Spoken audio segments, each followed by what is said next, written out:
Hey folks, thanks for tuning in to another episode of Real Talk Fishing with No Limits. Today we're headed back to my favorite place once again, that is Lake Sakakawea.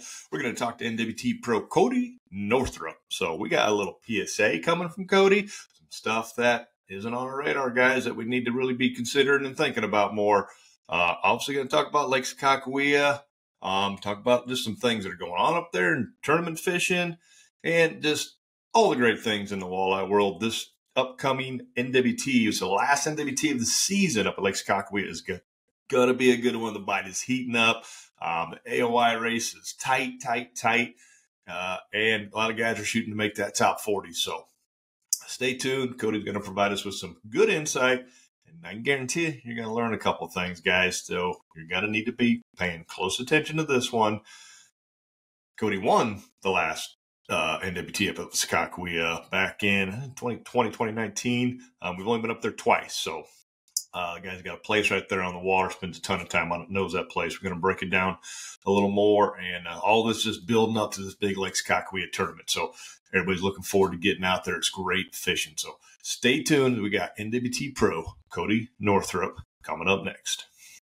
Hey, folks, thanks for tuning into this episode of Real Talk Fishing with No Limits. We are back in North Dakota, heading to my favorite body of water with NWT Pro Cody Northrop up on Lake Sakakawea. Let's just jump right into this thing, buddy. How you doing and how you feeling, most importantly? Hey, not bad. Thanks for having me on. I just hanging out at the cabin up here in Sakakawea and doing a little R&R for the last week after I got back from Mayo and all that stuff going on. So slowly getting better every day. Well, you just hit on Mayo, and, we all fish. We love fishing. We're here to talk fishing. But more importantly, I asked Cody how he's feeling, folks, and I'll let him divulge whatever info he wants to. But a little public service announcement on what's going on there with Cody and what the guys really kind of overlook and don't think about. Yeah, it was kind of a out of the blue situation here. But if you follow any of my my social media pages or Facebook pages, I've been putting some updates on there, just more from like you said, more from a educational standpoint, because this is such a new thing to me. But I ended up getting diagnosed with a form of cancer that was caused by what's called the HPV virus. So it's human papillomavirus, and I didn't know a damn thing about it, until this all started. But it was really a quick deal. I happened to notice that I started to get a lump in my neck, up in this area. Actually, I noticed it on my way out to Lake Erie tournament and didn't feel right, and called my fiance Kim and said, "Hey, this thing's getting bigger. We need to do something." So she set up an appointment for me, and fast forward 2 months through all the testing and stuff, and I ended up electing to go to Mayo, and that's where they told me I had a lymph node in my neck that was positive for cancer from the biopsy. And then they also, through all the tests that they do there, they put you through the whole gamut, and it turned out to be a form of cancer that's caused by the HPV virus, which the tumor itself was actually in my tonsil area. So come to find out, this thing is way more common than what you would, expect it to be. And obviously Mayo is a machine, man. You're in good hands when you're in that place, and they have all kinds of experience with this. So they gave me the download, and long story short, a couple of weeks later, I went through surgery, and they removed that tumor section from my throat. And then they also basically Frankenstein sliced me from here to here and removed 28 lymph nodes out of my neck, and ended up being 2 of them being positive. So they're 100% sure they got the cancer out of my throat. And then because there was 2 lymph nodes that were positive, it takes you into a different statistical category. If there was only 1 lymph node, I'd be done with this thing and moving on. But since there's 2 lymph nodes, they recommend that you go through 2 weeks of low radiation treatment with a couple shots of chemo, and it's all really low dosage stuff. I mean, you don't lose your hair or anything like that, but statistically it takes you from a 13% chance of reoccurrence down to like a 4% chance of reoccurrence. And this is based on all these years of testing that they have there. So I elected to do the 2 weeks. I mean, it's another 2 weeks, and I don't want to have to go through all this again if it would come back. So that's what I'm going to do. And which unfortunately is going to take me a Lake Sakakawea tournament coming up. But like you said, more important things in life, and but I've been putting this out there publicly just because it's there's some education stuff here with this, and you start diving into the details and then listening to the doctors down there, and this is way more common than what you thought. And unfortunately, in men, the HPV virus, you can't test for it. That's the unfortunate part. So you don't know if you have it, and it's like the Well, I shingles. mean, we pretty much all have it, just like you said, shingles. It lives Yeah, and all this cancer stuff lives in all of us. It's just a yeah, matter of when it, it's if or when it acts, right? And 100%. HPV, I've heard about it, and you just think women, it's a down south type thing, right? They Yeah, have and they all have it, yeah, and any of us that are active one bit, which here we go, guys. We're gonna come in contact with it, and like I yeah. said, it's undetected because in men it's usually in the lymph nodes and up in the jaw area, and lymph nodes are not something we want to mess with. We don't want anything No, spreading the lymph nodes. no, and it, so, but yeah, there's, and I'm not one to sit here and push vaccines on anybody. That's between you and your doctor and your family choices. But I would highly suggest that if you have kids, that you go talk to your doctors and do some research on this thing, because there are vaccines out there for it, both men and women. And I think they can actually give the vaccine up to 45 years old now, and it's effective.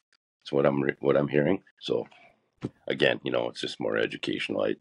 Everybody has to make their own choices with their family, what they want to do. But just putting It's not a super common. I mean, I'm assuming we all have to ask for that vaccine, or it's probably not even one they bring up. No, I I don't, don't. maybe women a little more common, but Right. the men's side of it's probably newer, what people don't understand. But I would not want anybody to have to go through this. And I'm one of the lucky ones. We caught this early and got in front of it, and there's a very high success rate with this surgery. And unfortunately, so many people have lost loved ones to this damn cancer stuff. But I'm counting my blessings because we got in front of this thing real early. So Yeah, we are thankful, and I'm glad we put this off, folks, just a little bit. Wanted Cody to get his voice full on, and he sounds like normal Cody with I got you here with this deep, groggy voice. Did effective that way. He's good to go, and you look good. And hey, you're hanging out at Sakakawea at the cabin, and a little R&R. Hopefully, you're able to just get out and fish. I mean, you got enough energy and feel good enough to do that. My brother was up here with his girls the other day, and he took me out with my boat here, and we kind of fished around for a half a day or whatever. And I probably overdid a little bit. I got tired that night, and there's some side effects to the surgery with Right. nerves and muscles and stuff like that. So, but yeah, it felt great to get out on the boat. I can tell you that. I've been sitting around for too long. So, Well, hey, if it gets you in the boat, keep you out of the casinos over there. So yeah, right. hey, Me you got to too well. miss. Yeah, you got to miss the NWT tournament, like I said. But no big deal. Last time we were there, Cody won it. And Sakakawea is an awesome fishery, and I'm sure we'll be back. And it's just in North Dakota in general's got a handful of great fisheries, and pretty sure we're going to be coming back to North Dakota soon enough, so you'll get a little revenge and redemption on that. Yeah. But like I said, all the lies ahead, and you'll be ready, probably, hopefully, good to go for a Big Ten tournament in October. Yeah, I should be. This is, like I said, 2 weeks starting here next week in Mayo, and I should be done and behind me. It sounds like you got about a week of kind of feel kind of down and out Right. after radiation, but after that you're back. And most important thing, what really drove the schedule was my daughter's getting married in August, so obviously that was the schedule driver on when to do the chemo and radiation. So that's what.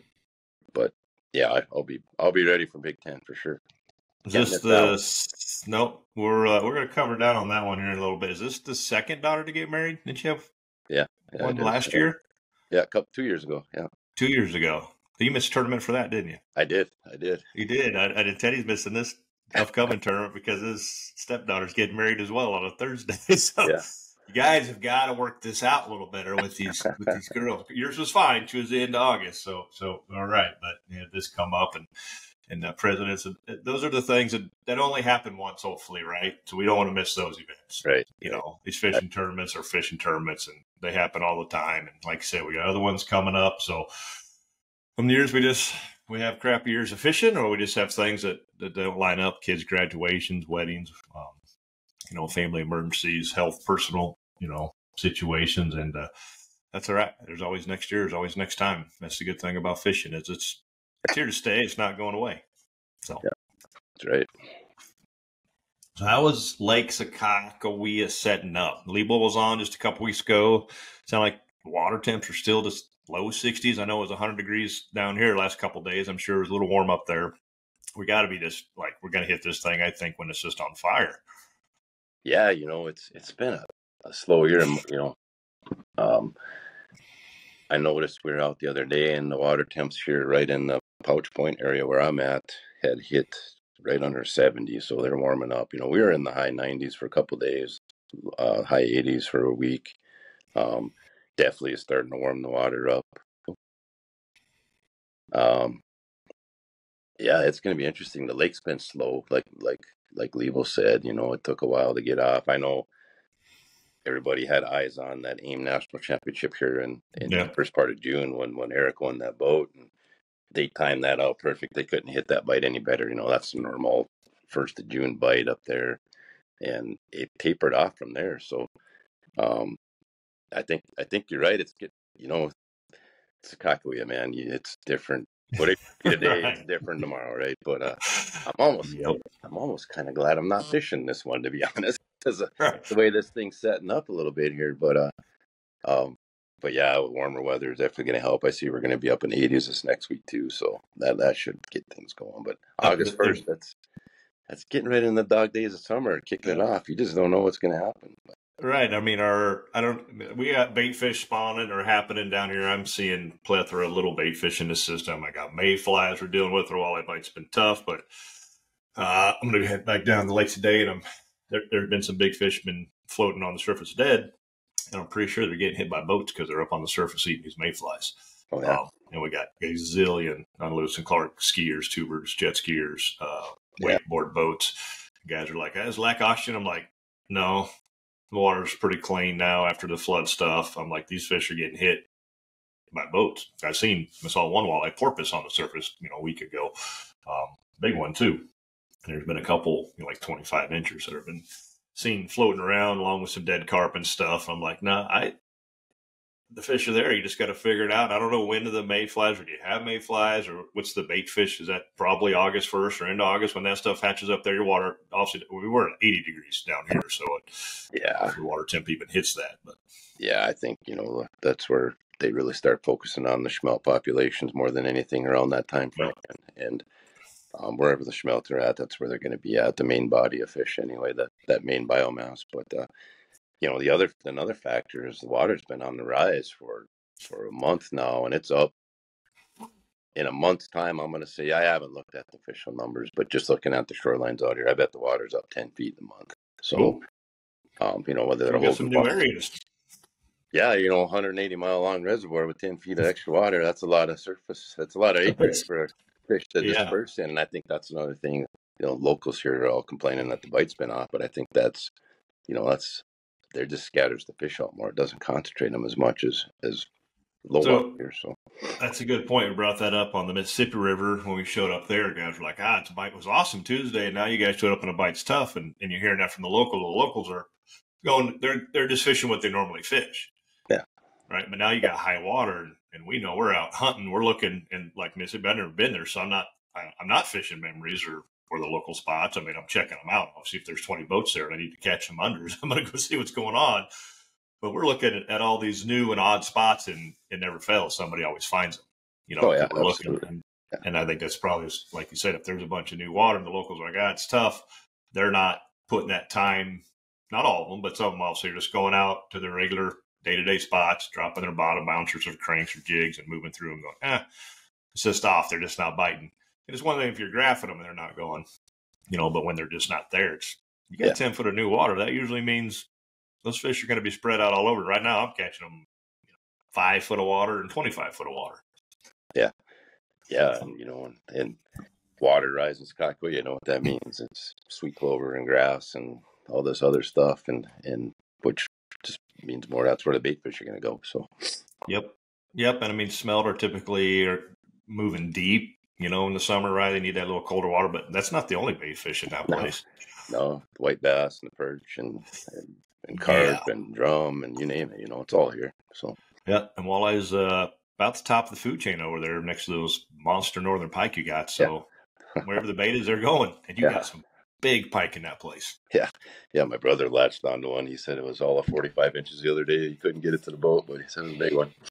I remember I caught back to back, way back in a bay. Like I think we were pulling number 5 flicker shads that first time up there. I don't even know where we were at, but 4 foot of water, burning these things and kind of whipping in circles with 12-foot rods and braid and little number 5 flicker shads and got a couple 40+ inch pike on them.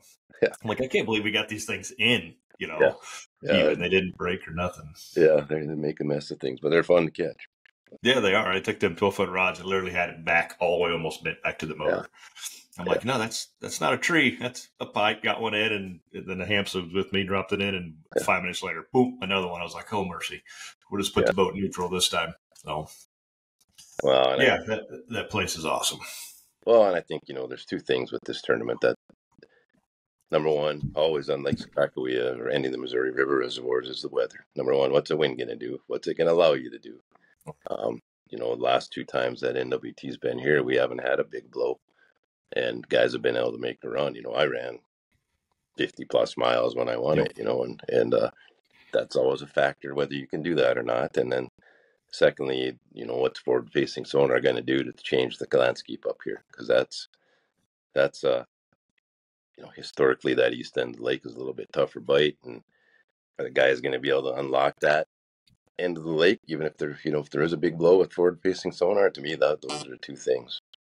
And you only need 5 of them, and we know they're down there. I mean, there's big fish all over this place. There's definitely some big fish on the east end. But, yeah, we've never really had a forward-facing sonar heavy tournament. I mean, there's local tournaments there.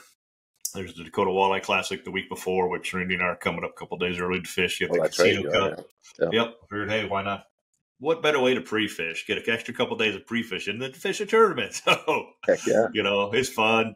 Chris and his brother are going to do it. So we're going to partner up with those guys. And that's restricted to that, I think, Beacon onto the east end down to not even into Douglas. So pretty small section, which basically we're just going to hopefully get at the most one day of pre-fish in on it.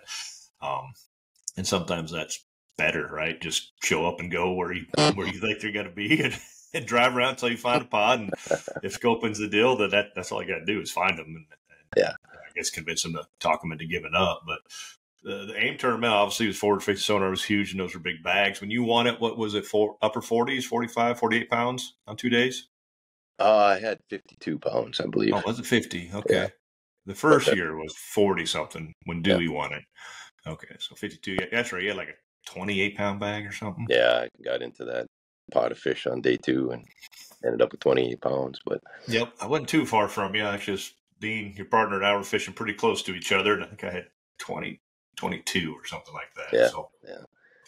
Yeah, and we had a little bit of wind day 2, which is always what you want on this lake, but not too much, but enough. But I saved that spot for day 2, and I knew that one was going to blow like that. But fortunately, I was able to get out of there right at noon, right when it really started picking up. I'm like, all right, we're good. Let's go before it gets any worse. Because it's like you said, a little over 50 miles. Yeah. Which theoretically nowadays is like, whatever. It's not too bad. But if you got like 4-foot rollers, you're like, that 50 miles sucks. I'm going to try to find something a little closer to home. I mean, we've seen guys doing it Erie with way worse winds and went way further.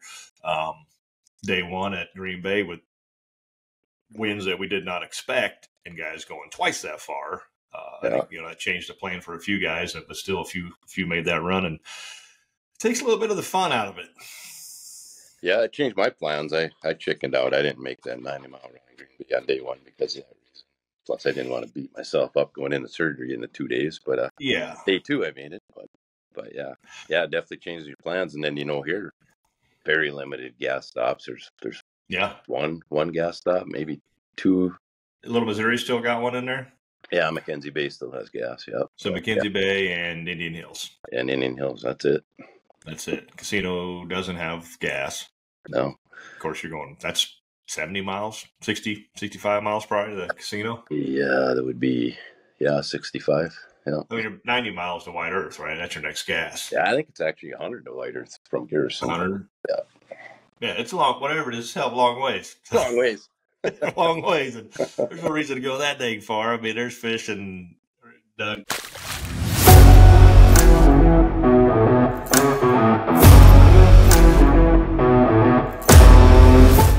A little bit about some high performance products that I use, and I'm pretty sure you're going to love it too. It's the Seaguar Smackdown braid. There's three things about this thin diameter braid that I just absolutely love. One, it's tough as nails. Two, longest casting, smoothest braid I've ever used. The 8-strand braid, tubular form, just comes off those reels super smooth, long cast. It doesn't make a lot of noise. It's awesome. And three, it's super sensitive. No matter what kind of lure or jig I'm throwing out there, I can tell. I've grass, weeds, rocks, sand bottom. I can feel it all right through there into my rod. The stuff is extremely sensitive. So Smackdown comes in two colors, high vis and stealth gray. Get yourself some of this stuff and you're gonna get yourself some more of these. Check them out at seaguar.com. Hang on a second here. There you back. Yep. And just said Cody's recording stopped due to incoming call. Yeah, I had a phone call come in. Sorry about that. But, yeah, Douglas Bay, you were saying? Yeah, that's I mean, your Governor's Cup's been won there years, and and is that this weekend? It is this coming weekend, but Governor's Cup has limited boundaries. It has boundaries. They go from the embankment and the dam over to I think it's Beacon? Berthold Bay, which is halfway to the Beulah Bay. So it's not a very big area. Okay, yeah, that's an eighth of the lake basically, then, huh? Yeah, it's not a very big area for 250 boats, but yeah, 20, 30, but that makes it easy. I mean, which a Governor's Cup, kind of should be. You want 250 boats. You want 200 of them to be the local people coming out to support 100%, it. yeah. And you want to, if they got a 16, 18-foot tiller, you want them to be able to get in and have a chance. And if you open it wide up, obviously you're going to get a bunch of other guys coming in. I see we got people flying into South Dakota's Governor's Cup this week. And we have a boundary. It's a little bigger. Saw a lot of the new names up there. I think Owen just won the Montana's Governor's Cup, and Joe and King were leading that day one. And you start to see a lot of new names on some of these local Governor Cup tournaments. And hey, when you're trying to make a living fishing, you got to chase the bigger checks. And I think, Sakakawea is a bucket list for a lot of people. Fort Peck obviously is. And that's, you look at it and go, yeah, I think I kind of want to go there. I'm not a huge fan of the South Dakota's Governor's Cup just because it's kill tournament, 1/20 type thing. Personally, I'd rather go fishing the Nebraska's Governor Cup. And I think Montana went to a catch, foot, or release format. So that's smart. And that really makes it a whole new game. South Dakota did that. That would be cool. But there's a lot to be said for a live weigh-in, right? Scott, is North Dakota kill tournaments too? I can't remember. We have both. So yeah, I think all the tournaments in Montana are catch, record, release. I don't think they have any kill tournaments. I may be wrong, but from what I've understood, catch and release.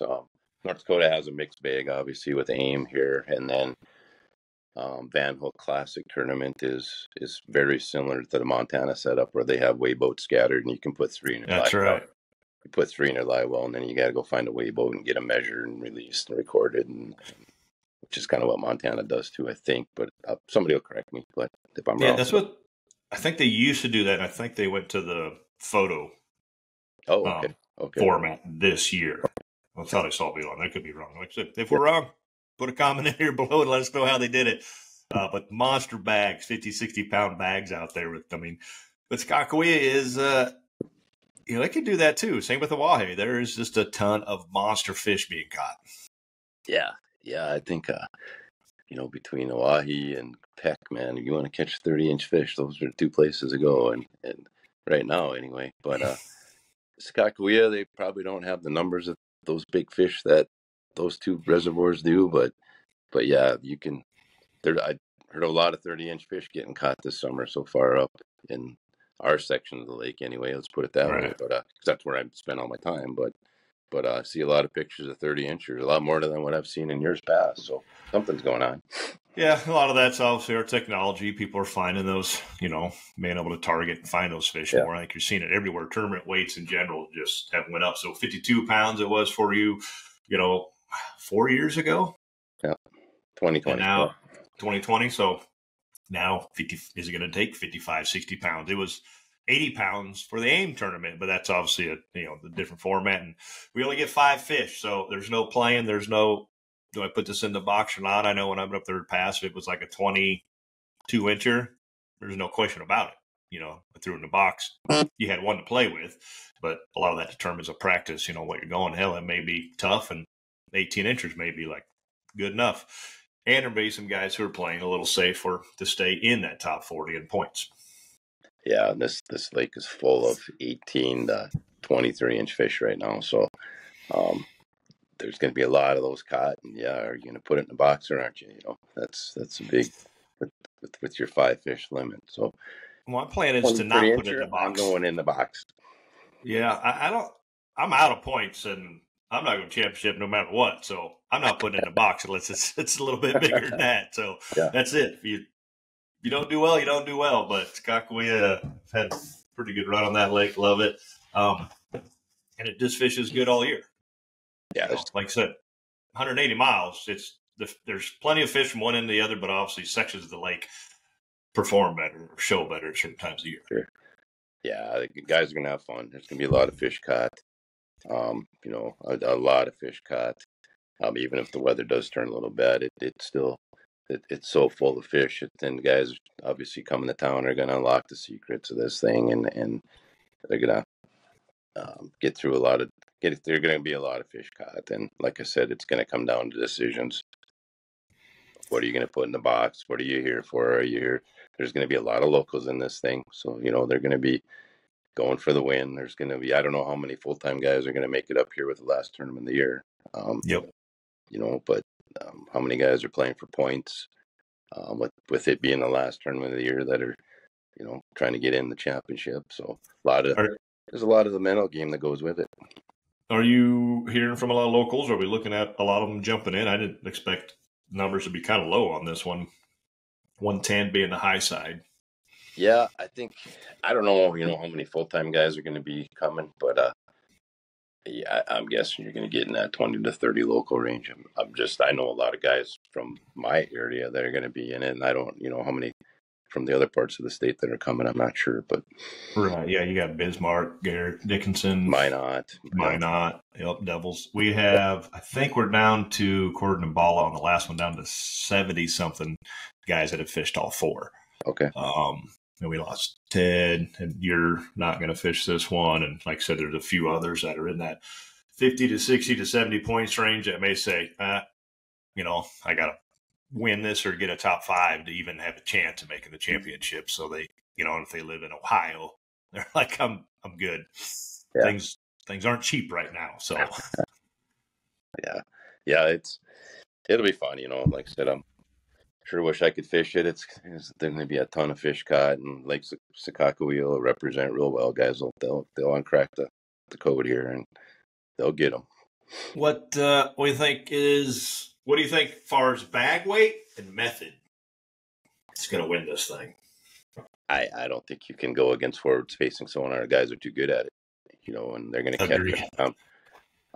I'm going to say 55 pounds. That's typically. If you look at all the history of North Dakota tournaments, it's a 2-day tournament. It's once in a while, if the bite is right, you'll crack 60 pounds on a 2-dayer. But I'm going to say if you are in that 25 to 27 pound range each day, you're probably going to win it.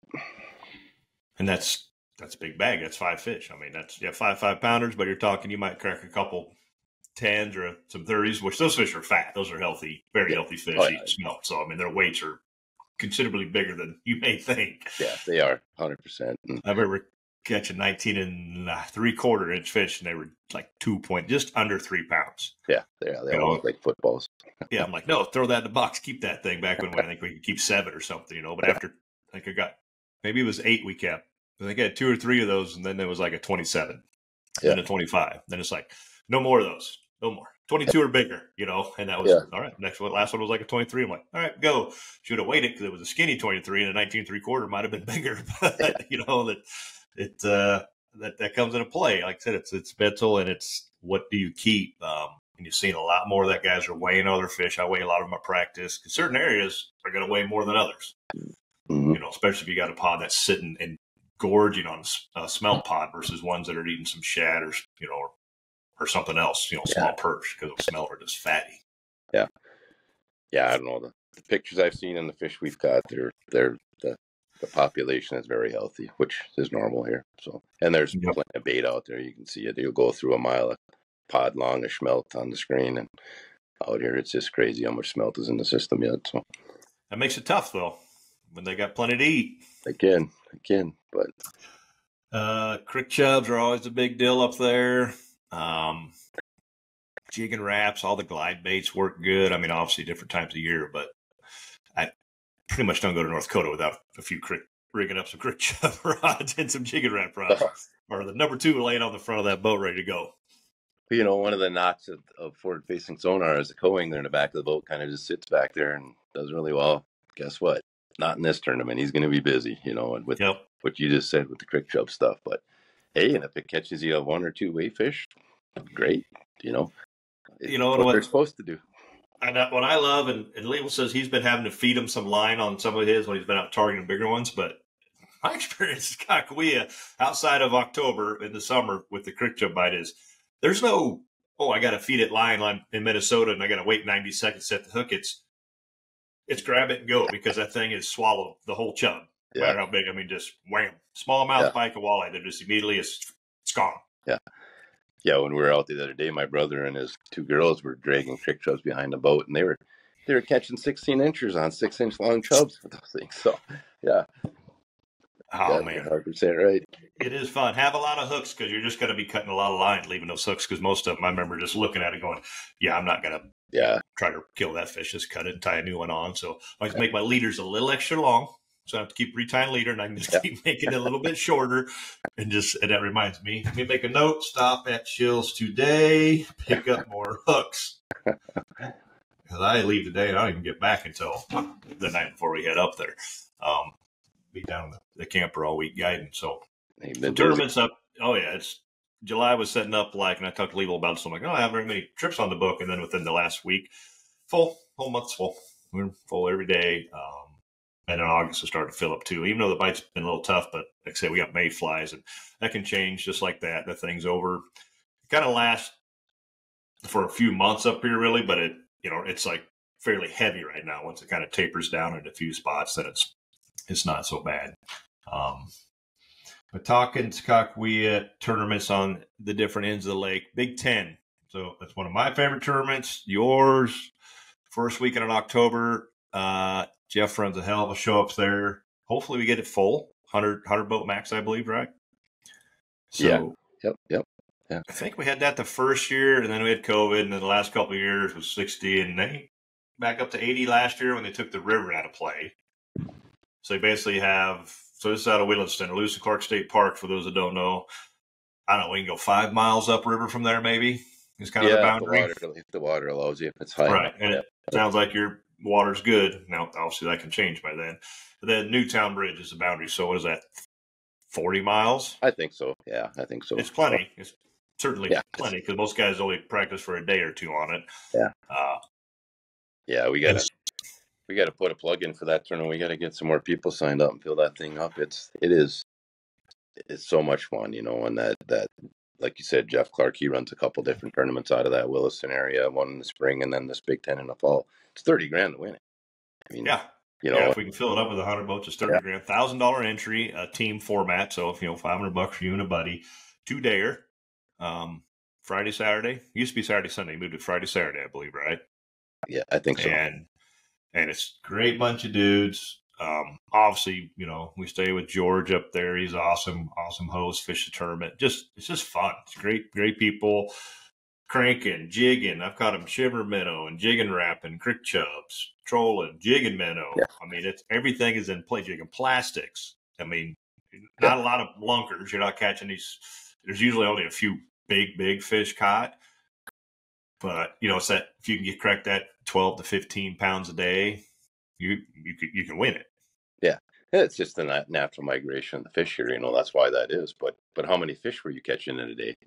40, 50 fish a day, it's so much fun. And the people up there in that end are, so of course we call it North Dakota nice, but those guys are so appreciative that we're in the area, and they just welcome me with open arms, and it's great. The state park is a great facility there, with the ramp and the amenities they have there, and He gets a ton of volunteers to help and makes that lots thing. of volunteers from the Williston area come in, fire department guys, local guys, Yeah, fire department, I believe, hosts the dinner or help cooks it anyway and puts it on. And it's a true community. The whole community pitches in. So I don't know that I've ever seen a tournament that's so appreciative of the anglers, to be honest with you.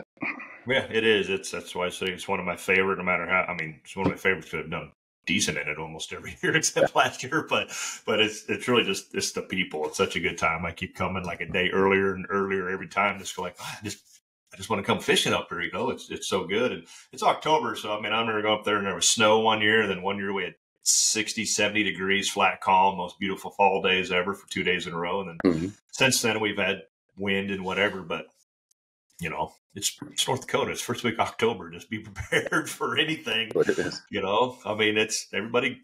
Jeff pretty much sends us, and it hasn't been so bad we can't go. It's just like I got to slow down a little bit, and it can change obviously too. It can be calm when you take off, and it can turn. And it's not like you just are fortunate enough to get a, the wind that's on one side or the other. It's always tends to be running up or down the river, which just builds it up, makes it worse. But fires the fish up. Yeah, then it's the end of the year too. So as far as door prizes, people are giving away stuff because they don't want to. Last year I had Spro sent me a bunch of shirts. I got everybody's shirts. AFCO kicked in a whole bunch of gift cards that they sent up. I had like 15 gift cards. Denali sent a bunch of rods up. And all the other sponsors that were there giving away stuff. So everybody walks out with something too, at the rules meeting. There was nobody went empty-handed. I wanted to get a Norco portable charger, and I did. So thanks to Well Pro guys for donating those. Damn near everybody walked out. There was some kind of door prize, and it's a steak and potato dinner at the rules meeting. And a lot of those oil companies up there are jumping in and supporting this tournament. It's just fun. Like I said, it's great. North Dakota nice. It's great people. And Jeff just, you get a lot of volunteers. Jim Carroll's emceed it for a few years. He's jumped in and started fishing it last year. I don't know if he's going to fish it again. But that just makes it that much better when you have a guy that gets it and knows the anglers and, and asks the right questions. Because you get a pretty good little turnout on spectators that are watching it too, even though it's like it's raining half time we get done, but they're still hanging out. It's a good crowd. I think Corey and Jim stayed with us in the house last year. I think him and Corey, I think they're both fishing again this year, they told me. So good.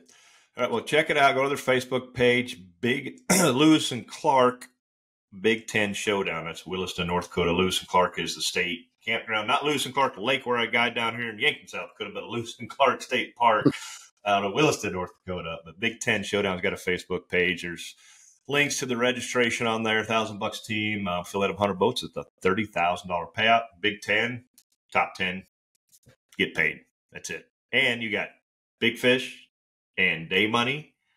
I mean, so it could be well over 30,000. I mean, you could be closer to 40,000.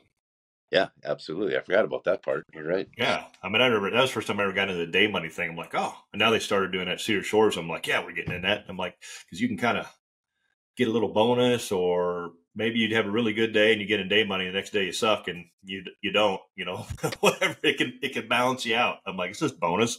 I don't think we even paid more into it, or wasn't much more. Big fish spot was probably like $50 or something. And day money was maybe 20 or something. So 100%. Yeah, awesome. Jeff's a good dude, and they run one hell of a show. You got a sponsor and a boat wrap. I know Scott's kid always talks about it, or his kids. Cody's his favorite because he loves his boat wrap. So we looked it up and wanted to know all about it. Tell us, everybody out there listening, about the Little Buddy Foundation. Yeah, so it's a 501 nonprofit. One of my best friends, Greg Pruitt, started this thing, and if you go on they have a web page and a Facebook page. You can go on either one and kind of look at the history there. But really, it was kind of Greg's way of giving back. He's been a head basketball coach for many, many years, and if you follow South Dakota sports or national sports,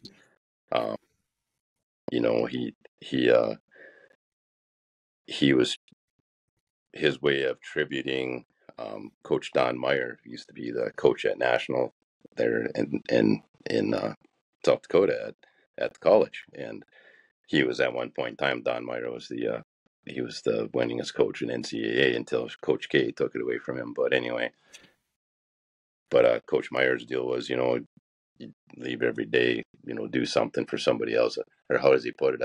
A day that you don't do something for somebody else is a wasted day, and that was he was kind of Coach Pruitt's mentor. So when he passed away, he actually had a prosthetic leg and he called it his little buddy.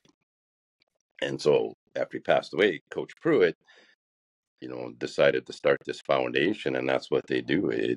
They gift children in need of prosthetics, and they have a spider web of, they're plugged into different providers and hospitals, insurance companies, and all this new technology out there. And it's a national foundation. So, it's a big thing is people don't want people to think it's just relative to North Dakota. It's not. This is a national program, and there's a very short little acceptance thing they have to go through. They just basically send in a piece of paper and it gets them in the system. And that's not a matter of if they're going to get help. It's when, and what they need. And they do a lot of different things. They can help with funding where insurance won't cover it for the families. They can actually get them plugged in with the doctors. They can get them plugged in with the right technology, and they gift these kids with prosthetics, and it's from, we've helped from little infants all the way up into high school kids that are full blown sports scholarship type of kids, or just kids in general.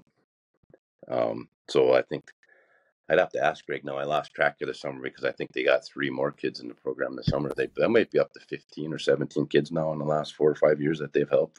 A lot.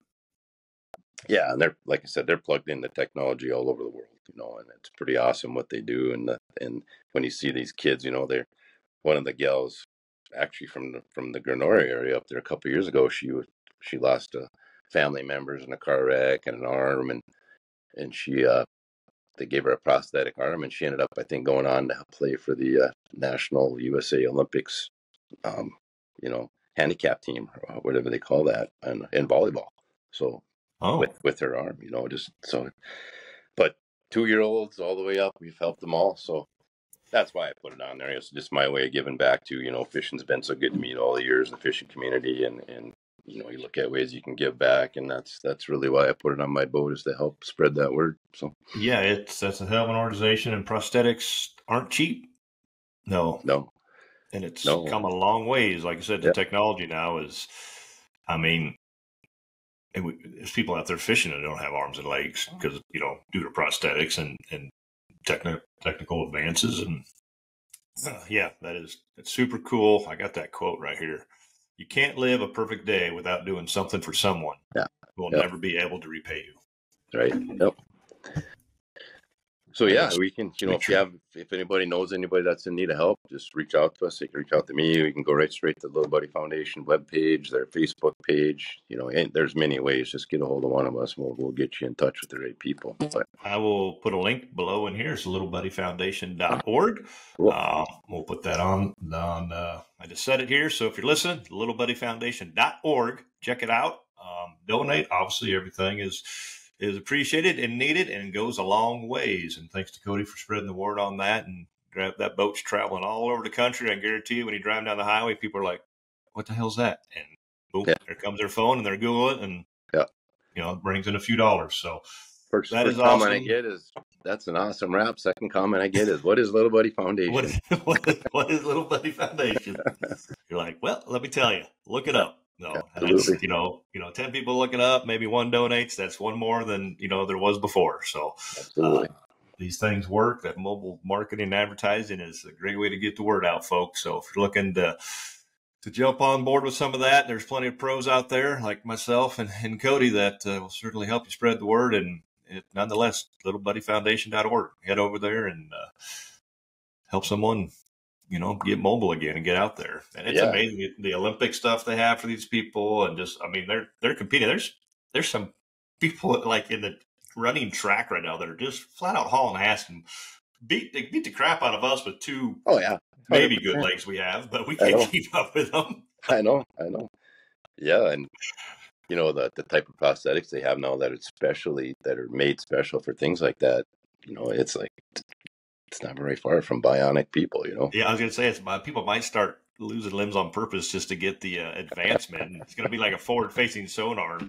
Prosthetics will be like, no, that you can't. That's Yeah. cheating. But I don't think anybody's gonna go that far, by Oh, all means. But yeah. yeah, There's one other thing too, Brian. I think they actually have a scholarship now with Little Buddy Foundation for kids going into college for if they do have prosthetics or they have prosthetic arm that they can apply for too. So I almost forgot about that. I don't want to forget about that. Greg will remind me, but yeah, nope, that's important because opportunities. I got a son going into second year of college, and he gets a fair amount of scholarships. But looking around and trying to find all those other ones that not everybody's applying for, little things that you do qualify for. I know I got one because I was going into fisheries, and and it was only so many counties were offered this if the individual was going into natural resources type thing. So I was going into fisheries. So I got the Bass Club scholarship. I'm probably the only guy in the whole 3 or 4 county area that applied for it. But hey, $500, $1,500, a few $1,000s here and there. And my son got some, or his stepson got some of those.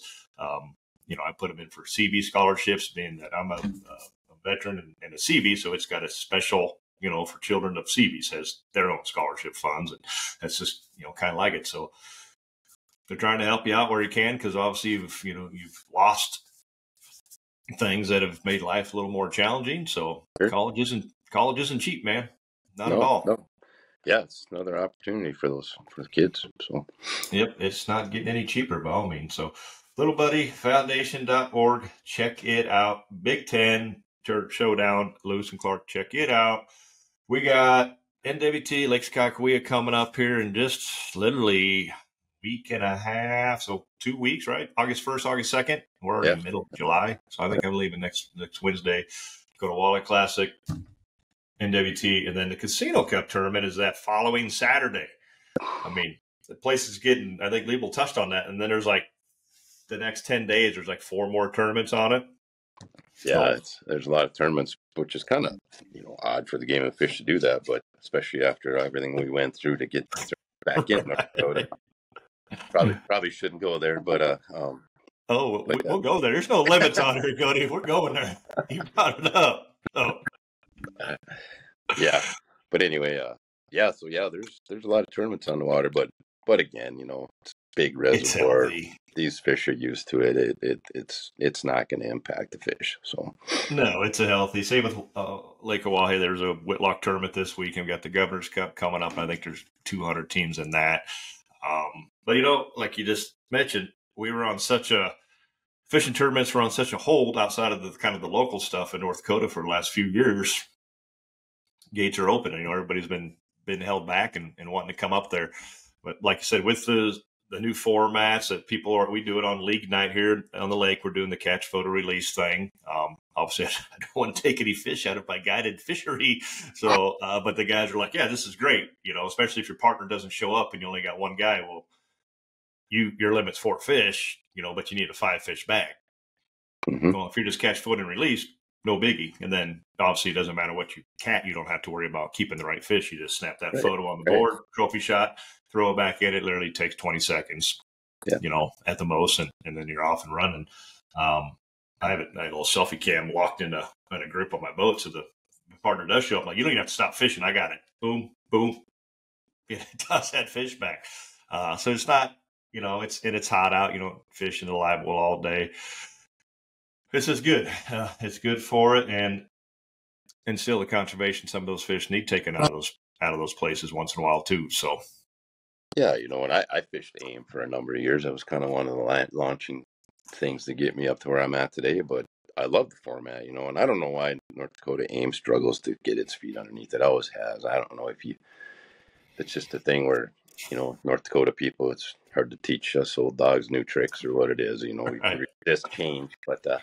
Anyway, I don't know why AIM won't take off more up here, but it's a head scratcher. But anyway, I love the format, and I'd like to see a lot more of it. I 100% respect Montana for going to catch and release tournaments over there, and then look at the results they're seeing because of it. I think that definitely contributes to it with what they're doing, and see results in the catches. When you got 100-pound bags coming in for 2-day Yeah. tournaments. And, I always thought there's a lot to be said about a weigh-in and bringing in live fish. And Randy and I talk about this all the time. And I'm like, yeah, and Bass had went back to those formats. MLF tried that for a year, and because it's cool, but you got Lake Fork in Texas where it's a big bass. They can't bring them. They made them do that. They can only bring in one over 24 inches or something, which is a monster bass. And out of the whatever 90 anglers, I think 10 or something brought those big bass in.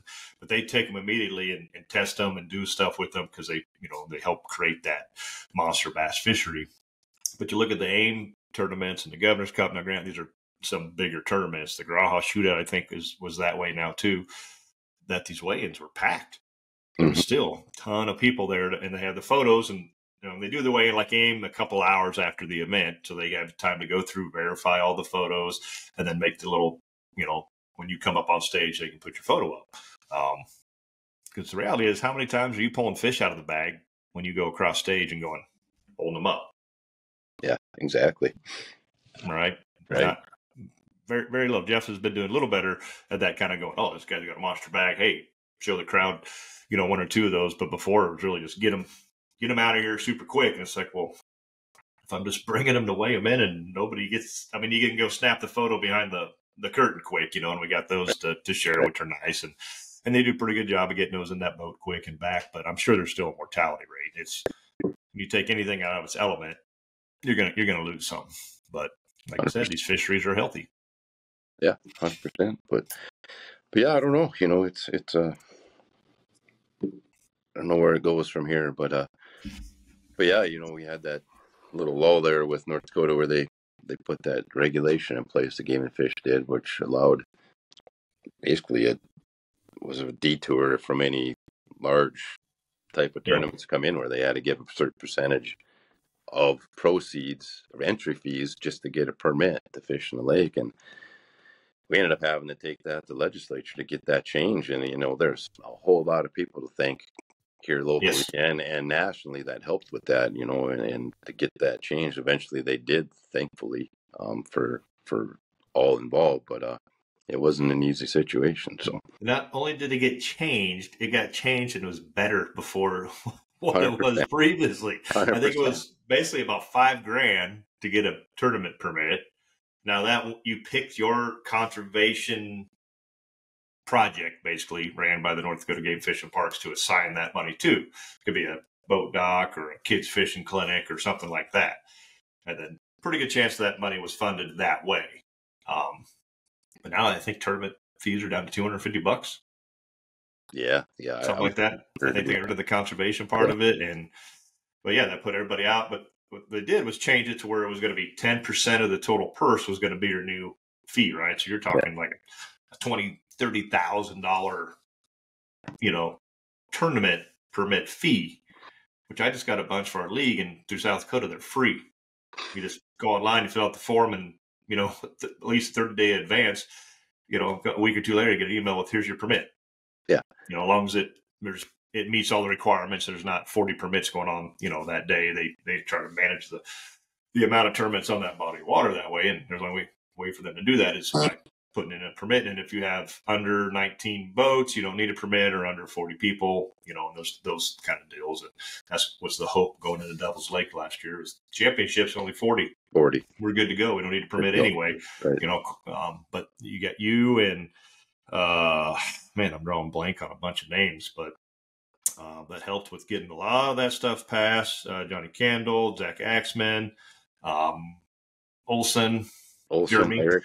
Yep, Jeremy Olson, a whole bunch of guys. MPA, Commercial Sports Foundation, helped on some of the national stuff and email campaigns and getting words out, but nothing gets done unless the locals, you and all those guys in North Dakota, were the loudest voices and the ones that the legislators really listened to.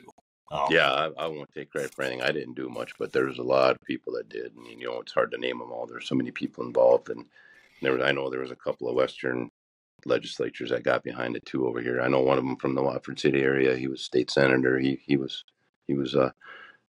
pretty vocal behind the scenes with it too, helping out. But yeah, I didn't. I don't deserve any credit. I didn't do much, but there's a lot of people that did. So Susie, Devil's Lake. tourism. Yeah. We everybody came here for a while on the tournament scales, and now we're all going back to North Dakota.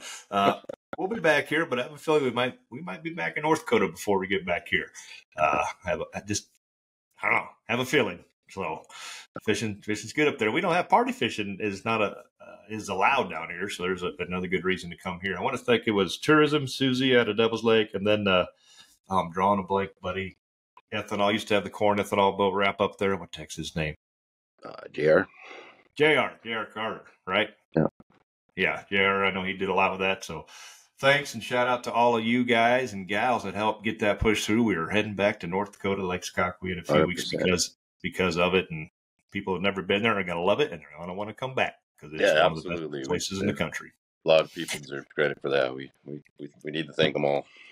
What tournaments, fishing in general, we talked about catch format release. What else do you think we can do? Where do you see this stuff moving in the future? Good, bad, ugly? I don't know.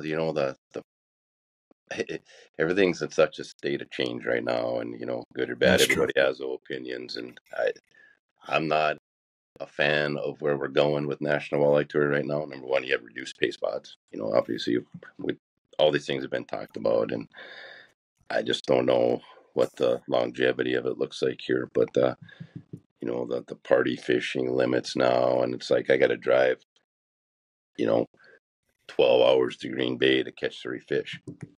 And turns out the bite was you were lucky to catch 3 fish anyway. Right. But it's normal. I was like, this is the one time we're not going to complain about that leading up to it. Then everybody was like, man, I'm glad it's only 3 fish. So yeah.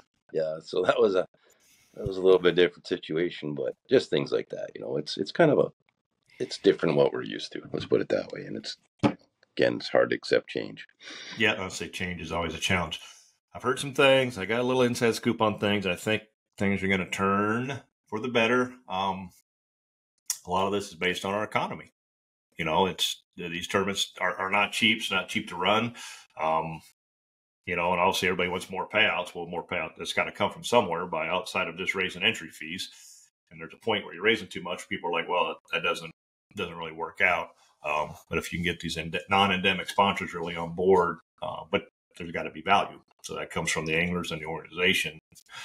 Just like we just shared the Buddy Foundation, there needs to be more of that. Pro anglers need to and they are. A whole new generation are coming in, and getting on board with this stuff, and the technology, the resources are there, like podcasts and social media and your YouTubes, to spread the word out there and get the non-endemic people recognized for their support, because that's really how it used to be years ago when the payouts were huge. That's where that money was coming from. It wasn't coming from, Rapala and other big fishing names. They're spread out, and there are, St. Croix and Seagull, all these, they're supporting all these circuits, but there's so many, and all the anglers.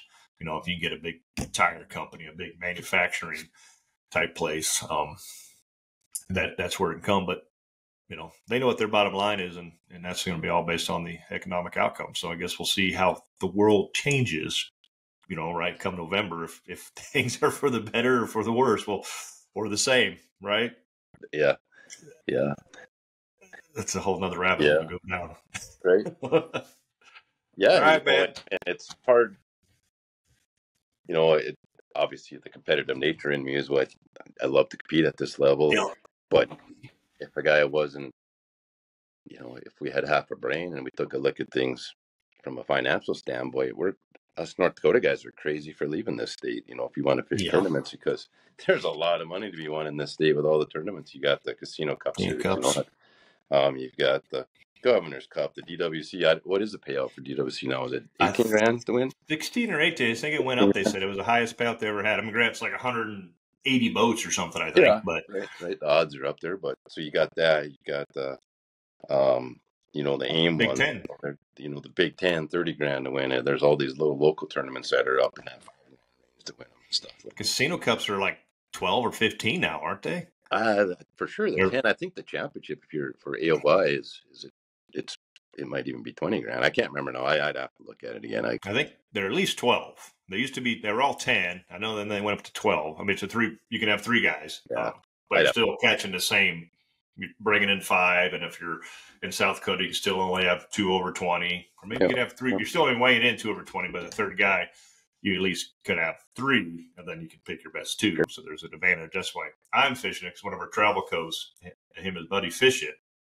Well, I'm already there, and they always fish it with 2, and you realize, hey, we better take advantage of this third guy. Now, granted, you got costs and winnings to split that way, but it's also like, John, I'm already here with the boat. He's like, yeah, well, we'll just sign you up as our third, and then you don't have to bring their boat up or anything, and plus he's going to be there all week fishing, so it should be pretty spot on. But that one's NWT. Our boundary is one end of the lake, the other. Go to Walleye Classics, that bottom 1/8 of it, and then Casino Cup is, I think, goes out of Newtown. Yep, Casino Cup's out of Newtown. I don't think there are any boundaries in that one. No, any boundary, just goes out of Newtown. So whatever your fuel tank limit is, but right, which we all usually use in Sakakawea, but yep, indeed, that's the Missouri River for you. Not a lot of options, but a lot of long runs. Yeah, so, the things we do for a fish. I know. Right, we never claim to be the smartest people. No, we just claim to be the most passionate about fishing people. That's it, right? Yeah, it's like I just said here. I drive 18 hours to go fish Lake Erie, and I don't have to go about 2 hours away to fish 5 tournaments in 2 months. Right, with over $200,000 on the line throughout the year at least. So, yep. Nope. There's a lot of guys jumping in a lot more of those local things just because they're at home and they're less to get in, and the payouts are good. And I mean, we don't have the team format, which is why a lot of us do the NWT stuff, but there's a lot to be said for the team format as well, where it's kind of nice to have a guy with you and you're both in it, but it's easier to make decisions by yourself on where you're going to go and what you're going to do. It's really hard to find a partner, to where you're both just in sync. Yeah. One's always like, I want to do this, and I want to go here, and I want to do that. Yeah, and once you do it, it's hard to go back to fishing with partners again, because you're so used to making decisions yourself, and we're just wired that way. But some of these local tournaments are definitely profiting from the NWT this year. DWC's picking up a bunch of entries because of it. I know guys are fishing it.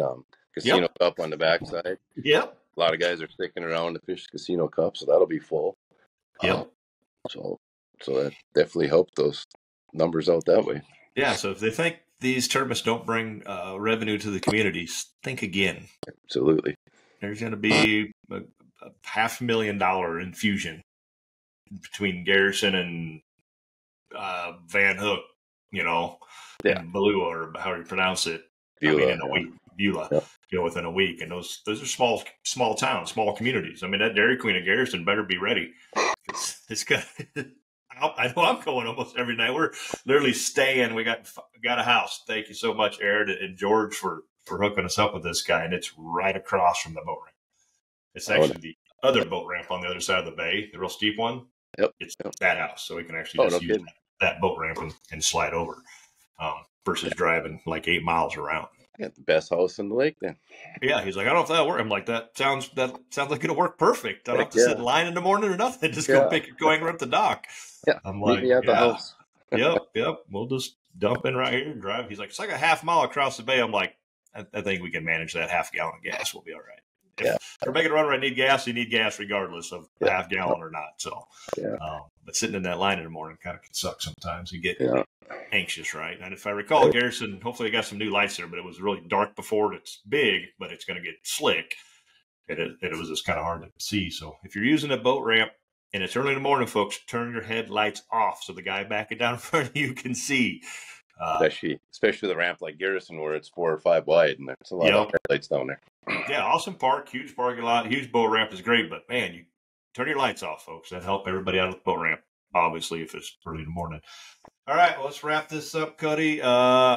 Any nugget to leave for our listeners out there on their life journeys? It don't even have to be fishing. Well, let's back up 2 seconds. So I started fishing 30-some years ago on Lake Sakakawea. When I was a kid, we drove up here all the time. My grandpa, my dad, short fishing. That's all we did. They never even knew what a boat was. And once I got old enough, I bought a first boat. But I've been fishing tournaments up here for 30 years on this lake, and I was kind of a late bloomer. Let's put it that way. I was busy raising kids, working in the oil field, working a lot of overtime. I didn't have time to pursue my dream. And it was always my dream to, you know, fish at this level. And I was in Bismarck during the PWT days and watching the weigh-ins and all that stuff along with everybody else, you know, and just, man, I want to be one of those guys. And it just took me a while to get there just because of life situations. But, you know, and once, you know, I started out with AIM, Chris Johnson, and I kind of fished AIM together. And that's how you and I met. When they were here in 17, I signed up as a co-angler with Chris because I didn't have time to sign up as a pro. And we were kind of staying with you guys at the house there, and you and Ted and Randy. And so that was my first experience with NWT and I ended up meeting Tom Keenan. I drew Tom Keenan day 1 and John Gilman day 2. Those were 2 pretty good draws, you know, Yep. and John and I hit it off. And as John does, a lot of people, he kind of took me under his wing, and that's kind of really what got me started with the whole thing. And anyway, meeting some people and got in with Skeeter that way. And obviously you know, how you represent yourself plays into that. You know, because these people, when you're looking for sponsors, they will research your background and they will ask people about you. And so you gotta hold yourself with some high integrity. But that's how I got started, you know. And I think my first pro tournament I fished with you guys in Devil's Lake. You and Chris and I fished with you and Randy and Teddy over in Devils. That was in 18, I believe. Yeah. I don't think any of us did very good, did we? No, we didn't. No, I think we all sucked. But that was my first time as a pro. And then in 19, I actually traveled with John as a co-angler for the entire tour just to see if it was something I wanted to do. And learned a lot, of course, with John. And I wish he was still fishing with us. And that's when I met Dean and Josh Hippus and you know, and then eventually I got into it in 2020 when I won Sakakawea. That's when I went full time doing the full circuit, or tried to do the full circuit, but had a wedding get in the way. But you know, that's where I got with my current team with Dean and Josh Hippus was with this time, and Dusty, and now Court, of course, has jumped in with this last few years. But anyway, that's how I got started. So I guess what I'm trying to say is you know, it doesn't matter where you're at in life. If you have a dream, follow it. You know, set yourself up for success. It's a lot around the people you hang out with, how you hold yourself, what kind of integrity you have. You know, don't be afraid to put yourself out there. You know, if it's a dream and it's something you want to do, it'll happen. You couldn't have you nailed that on the head. You want to be successful, you hang around successful people. 100%. So, you know, Courts has obviously got a history of it. Dean's like the top money winner on Green Bay. He's been doing it for a long time, and you know, ball up free fish with you guys. These guys know the industry. They know the in and outs of it, and it showed because you won. What'd you get, third at Chamberlain, I think, a couple of years ago, or second or third? Dustin won it. I took third. Dean took fourth. Yeah, fourth. Yeah. So your team, you know, crushed it there. It's just you're hanging around great people. They're all good guys. They're all successful at not just fishing, but what you guys do off the water. Yeah, 100%. And you know, and it's pretty cool. You know, I definitely want to give kudos to those guys because everything I've been going through here lately, and you don't even know who's in your corner until you go through things like this, what I'm going through. But, you know, my fishing family, man, those guys are like my second family. They've been my number one supporters, and can't thank them enough. You know, other than my immediate family and friends and coworkers have been so damn supportive of me. But you know, our fishing family, it's truly a second family. It really is. You know, when you hang out with these guys, and you and Randy been together forever, you know, and Ted and so you know what I'm talking about. But it's I can bounce anything off those guys. Are 100% supportive of anything. You know, it's pretty cool. So yep, I think Randy called while we were talking, so it's not odd that we don't talk a couple, 3 times a week. It is. It's your family because you spend a lot of time with these guys, you know, and these long road trips. I mean, you're probably on the phone like we are, just talking about stuff, kind of game planning, and you know, or talk to this guy. Just all sorts of theories are going to your head, you know. And we already have our whole week figured out. Okay, I'm going to go here. You're going to go there. I got 8 hours to drive, so you're just like, let's just talk about it, right, and figure it out and stuff like that. It's just they're there. They're a great group of guys on and off the water. Obviously, you know, when Jeff starts saying boat one, you know, it's a whole new ball game at that point, right? We don't have to be friends for the next 8 hours, but we are. So yeah, we still are. But we still are. But now we're competing, so every one of us wants to, you know, to beat the other guy. But we're also happy as hell, when that guy does well. I know when you won the championship, I was pretty stoked for you, and I got some photos and put stuff up. I'm like, hey, if I can't win it, I'm damn glad he did. So yeah, I appreciate that. I remember that you were too. It was it's awesome when your buddies does. It's awesome when you do well. That's the best feeling. But if you can't win it, you hope someone close to you does, right? Yeah, so absolutely. Good times. And I owe a lot to you for my first time up there. You showed me a little. You and Chris obviously knew that place way better than we did, and you sent me in one direction, and I checked it out and went, that was a good idea, Cody. That was like, didn't you end up like in fourth or something? Fourth, just by 100th of an ounce too. Yeah. And then Teddy didn't. Nobody else. I couldn't see a boat as far as I went, and it was a plan B, C spot. But by day 2, you go, I think spot that might be a little better than plan A. We give it a little bit more time, and it's the river. Those fish are there one day and gone the next, but then all of a sudden they're not there one day, and bigger fish move in the next. So I literally stopped there just to break up my drive and went, I think I'm gonna stay here a little longer. An hour and a half later, it's like, we don't have to stay any longer because we're done. We're done. Let's go back. We're done. Let's go weigh in. There's 22, 23 pounds, whatever it was. So, good time. That really got my itch for that lake and just love it. And like I said, the people met you and Chris and Devin and just a handful of just awesome people up there. So can't wait to get up there. I'm sure I'll see you at the weigh, and you're going to be around. If you want a boat ride and feel up to it, give me a shout, jump in. I'm sure you'll probably be jumping with Dean and those guys for a day or two. And you'll be laid up, won't you? Oh, unfortunately, I'll still be in Mayo going through treatment. Oh, you'll be in Mayo that week. So, but I'll be. All right. Well, we'll all be praying for you, and we hope that Cody's going to send some big fish vibes and go in that direction. So, I wish I was there with you guys, but well, you'll be texting plans. So, yep, that's all right. We'll follow those plans, and like I said, we'll be praying for you and speedy recovery. And glad you're doing well, and just keep that fight going, and let's kick this cancer's ass, and we'll see you. We'll be fishing with you in October. So looking forward to that as always. It's going to take a little more than this to take my ornery ass out here. So yeah, you are an ornery ass. Cody's a tough dude, so this ain't going to knock him down. I know that for sure. So, all right. So thanks, Cody, for, joining us today. And like I said, we're praying for you, a speedy recovery. You're a tough dude. I think you're gonna win this battle. And thank you all for tuning in. Follow along on Cody's journeys. Go check him out at Cody Northrop Fishing, I believe, it's your Facebook page. That's correct. And the littlebuddyfoundation.org. Go check out Lewis and Clark Big Ten Showdown. Sign up if you're in the Montana, South Dakota, North Dakota area. You got to jump in. Let's fill that tournament up. It is an absolute blast. You will have fun, and you will be back. So that is all, folks. We will stay safe, and we will see you on the water very, very soon. Thanks, Brian.